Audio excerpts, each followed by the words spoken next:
Today I want to share a resource that I made years ago, actually throughout the last 15 years to be precise.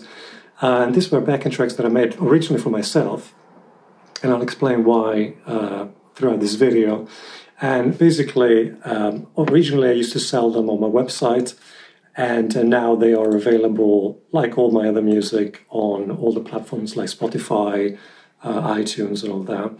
On YouTube as well, if you search for them. They're called Mr. G Blues Tracks. I don't know what I call them there. I think originally when I moved to England, because I've been living in England and in the States before that for over 25 years now, and people couldn't say my name, couldn't say Gianni. And so they used to call me Mr. G or a G. So maybe at that time I thought it would be funny to call them that. But now I think I released them now. So they're called MRG Blues Tracks. And there are seven sets of 12 backing tracks that, and these were my criteria, so to speak, because, as I said, originally I made them for myself, and I wanted them to be something to go along with playing with bands and gigging, which is something I've done my entire life, basically, and just to keep up my chops, so to speak. So the reason why there were 12 tracks per set for each one of the 7 sets is because each track is in a different key. Each set would go from slow to fast in a random order. Each tune would have to be in a different key, so 12 tunes, in different styles. Apart from 2 sets, one is like a shuffle blues in 12 keys and one is slow blues in 12 keys, which ironically are the most popular ones.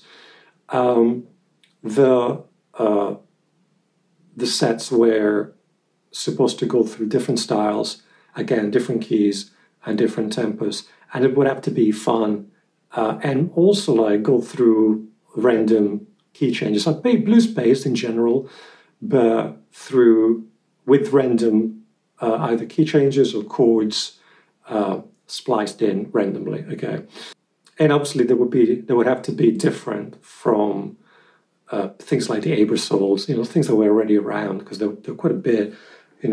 I grew up playing to Abersols and to playing standards, so I already had that. I already had the background. I wanted to have something that was a bit more modern, based on like blues, pop, funk, R&B, and there are bits of like there's a set that is rock based, so I could practice a bit of that kind of screaming lead, so to speak.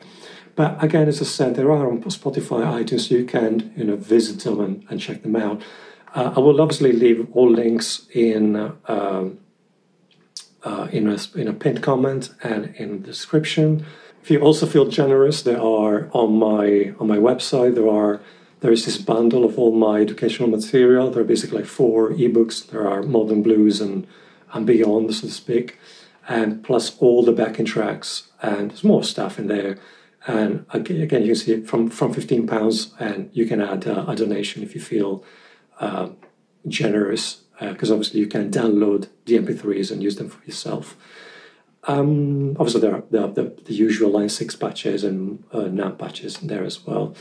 But if we want to go back to the tracks, you can see that each one is based on a particular style. This is rock, and I have 12 tracks. This is funk, and I have 12 tracks. Slow blues in all keys. Shuffle blues in all keys. I have, again, funk and soul in all keys. Rock blues in all keys. And then just the first set that I ever made, which was just a mix of all keys, tempos, and styles. Again, as I said, I made this for myself originally because I wanted to have something to keep on my chops to then get to gigs and be ready for anything, so to speak. Because most of my gigs were based on, and still are, based on creative stuff, being improvisation. If I'm playing even a pop tune, would that be at a function or a festival or anything in between? There's quite a bit of improvisation. I as much as I do some theatre gigs, and I've done quite a few in the past, where there's a lot of reading, I find that, my strength is more in that, the kind of more improvised stuff, so to speak.